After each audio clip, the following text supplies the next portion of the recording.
अब हम पढ़ेंगे पाठ 18। हमारे पाठ 18 का नाम है कोणार्क का सूर्य मंदिर। पाठ परिचय। हमारे देश में अनेक ऐसी सांस्कृतिक धरोहर हैं जो देश के वैभवपूर्ण इतिहास की साक्षी हैं। इन्हीं में से एक है कोणार्क का सूर्य मंदिर। उस मंदिर का परिचय इस पाठ में आत्मकथा के रूप में दिया गया है।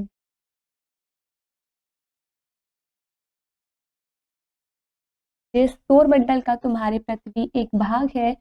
का सबसे महत्वपूर्ण और शक्तिशाली अंश सूर्य है, जो ऊर्जा, शक्ति, ज्योति तथा ऊष्मा का अथाह पुंज है। सूर्य से हमें ऊर्जा, प्रकाश, ऊष्मा, शक्ति तथा चेतना मिलती है। समय का चक्र सूर्य द्वारा ही संचालित होता है। रात दिन का निर्माता सूर्य ही है। सूर्य ही दिशा भान कराता है तथा रंगों की दुनिया भी हमें सूर्य ही दिखाता है। पेड़ पौधे सूर्य के प्रकाश के माध्यम से ही प्रकाश संश्लेषण द्वारा अपना भोजन बनाते हैं, जिससे जीव जंतु मानव सभी जीवित हैं। जल चक्र, नाइट्रोजन चक्र सभी कुछ सूर्य द्वारा ही संचालित होता है। यही कारण है कि सूर्य हमारे जीवन का आधार कहलाता है। इतिहास साक्षी है कि सभ्यता के आरंभ से ही मनुष्य ने सूर्य की शक्ति को पहचाना और उसकी पूजा आराधना की। चाहे मिस्र हो या यूनान, मोहनजोदड़ो हो या हड़प्पा, सृष्टि के प्रत्येक सदी में सूर्य के अपरिमित महत्व को श्रेय दिया गया और उसकी स्तुति की गई। जीवन का आधार सूर्य, उसी के विलक्षण भवन होने का गौरव मुझे प्राप्त है। जी हाँ, मैं सूर्य मंदिर कोणार्क हूँ। ओडिशा की 3 स्वर्णिम नगरियों भुवनेश्वर, कोणार्क और पुरी के त्रिकोण में स्थित भारत में पूर्वी समुद्र तट पर निर्मित एक अभूतपूर्व स्मारक भारत के गौरवमय इतिहास का प्रतीक, कला की उन्नत अवस्था का द्योतक और मानव की सबसे उत्कृष्ट और उदात्त भावना का उदाहरण। मुझे बनवाने का श्रेय पूर्वी गंगा राजवंश के राजा नरसिंह देव प्रथम को जाता है। कहते हैं कि मेरा निर्माण 13वीं शताब्दी में राजा नरसिंह देव द्वारा अपनी विजय पताका फहराने और अपनी कीर्ति को सबके समान प्रदर्शित करने के लिए हुआ। मैं जब बनकर तैयार हुआ तो मेरा सौंदर्य विलक्षण था।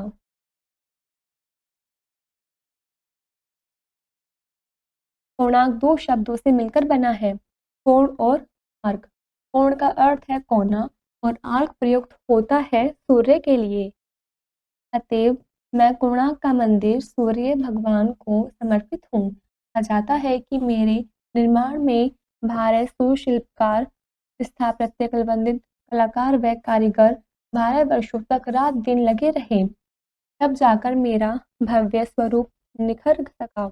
यह भी कहा जाता है कि जब राजा नरसिंह देव के खजाने से 12 वर्षों का धन मेरे निर्माण में लग गया तो उन्होंने अपने प्रधान वास्तुविद विशु महाराणा को शीघ्र कार्य समाप्त करने के आदेश दिए, किंतु कहीं न कहीं गणना की कुछ त्रुटि के कारण मुख्य स्तंभ टिक नहीं पा रहा था। तब उनके 12 वर्षीय पुत्र धर्मपद ने, जो विलक्षण प्रतिभा का धनी था, उस समस्या का निदान सुझाया और अंतिम पत्थर की चिनाई स्वयं कर दी। इस प्रकार मेरे निर्माण का यह एक अत्यंत कोमल और अलौकिक पक्ष है। मेरे निर्माण के लिए की गई संकल्पना अत्यंत अनोखी थी। मुझे एक विशाल सूर्य रथ के रूप में बनाया गया। इसके हर भाग की नक्काशी अनमोल है।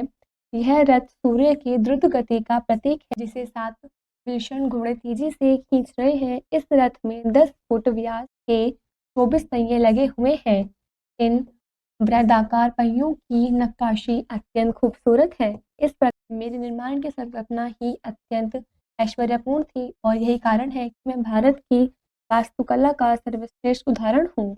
मेरा विशाल आकार सूर्य रथ के रूप में भवन का परिशुद्ध अनुपात, विलक्षण वास्तुकला, भव्य शिल्प और अनूठी संरचना सब कुछ दर्शनीय है। प्रवेश द्वारा मैं 2 सिंह रक्षक की तरह द्वार के दोनों ओर खड़े हैं। प्रत्येक सिंह के नीचे एक एक हाथी है तथा हाथियों के नीचे एक एक व्यक्ति है। वहीं से ऊपर जाती हुई सीढ़ियों द्वारा मैं सबको ऊपर आने का आमंत्रण देता हूँ। सीढ़ियों से चलकर जब तुम ऊपर पहुँच जाओगे तो वह स्थान जगमोहन कहलाता है। उसके सामने नट मंदिर है, जहाँ भगवान सूर्य के प्रति अपनी भावनाओं की अभिव्यक्ति के लिए गायन वादन होता था। नट मंदिर के समीप भोग मंदिर है, जहाँ भगवान सूर्य का भोग तैयार होता था। समय के प्रहार के बावजूद ये दोनों मंदिर अभी भी विद्यमान हैं। जगमोहन वह विशाल इमारत है जो समय के प्रहारों के बावजूद आज भी अपनी कथा सुना रही है। बीच पे स्थित मुख्य स्तंभ के मात्र अवशेष देखे जा सकता है। मेरे मुख्य स्तंभ की ऊंचाई 60 मीटर थी। इतनी ऊंचाई वाला भारत में कोई अन्य मंदिर नहीं बना। मेरे कीर्ति स्तंभ के ढह जाने के कई कारण कहे जाते हैं। कोई कहता है कि मंदिर का निर्माण कार्य जल्द समाप्त करवाने के कारण उसने कुछ निर्माण संबंधी कमियां रह गई थी, जबकि एक किंवदंती के अनुसार मेरे मुख्य स्तंभ के ऊपरी भाग में एक शक्तिशाली चुंबक लगा हुआ था। इसके कारण समुद्र में चलने वाले जलपोत उसकी दिशा में खिंचकर किनारों से टकराकर नष्ट हो जाते थे। किसी समुद्रयान चालक द्वारा चुंबक के निकल दिए जाने के कारण उस स्तंभ में कोई निर्माण संबंधी कमी आने के कारण वह ढह गया। मेरे मुख्य स्तंभ के ध्वस्त अवशेषों को संग्रहालय में रखा गया है। आज भी मेरी एक एक ईंट और हर पत्थर अपनी उत्कृष्ट कला की छाप दूसरों पर छोड़ देता है। मेरी इमारत का हर भाग सौंदर्य का अद्भुत उदाहरण है। हर ओर सौंदर्य को द्विगुणित करने वाले दृश्य हैं।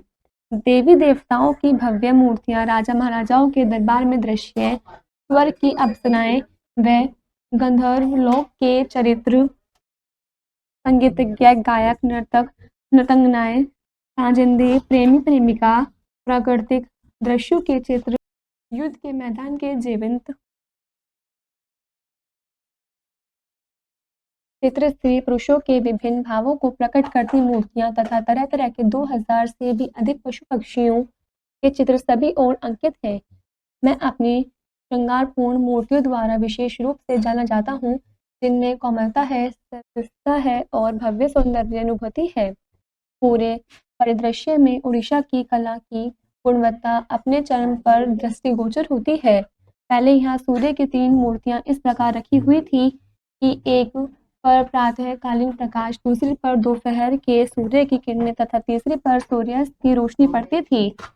मुगल साम्राज्य के समय उड़ीसा के पंडों ने सुरक्षा की दृष्टि से मेरे भवन से सूर्य की मूर्तियां हटा दी, जिसके कारण यहाँ तीर्थयात्रियों का आवागमन समाप्त हो गया।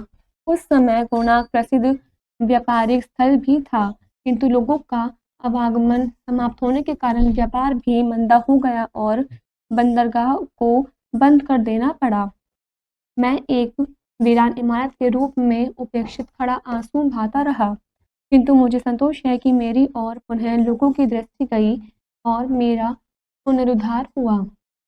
मेरी कला के प्रशंसकों ने विश्व भर में मेरी उत्कृष्टता की चर्चा की है। प्रतिवर्ष होने वाला कोणार्क समारोह जब खुले रंगमंच में मेरी इमारत के परिप्रेक्ष्य में होता है, तो मैं आनंद के अतिरेक से फिर इसे आंसू बहाने लगता हूँ।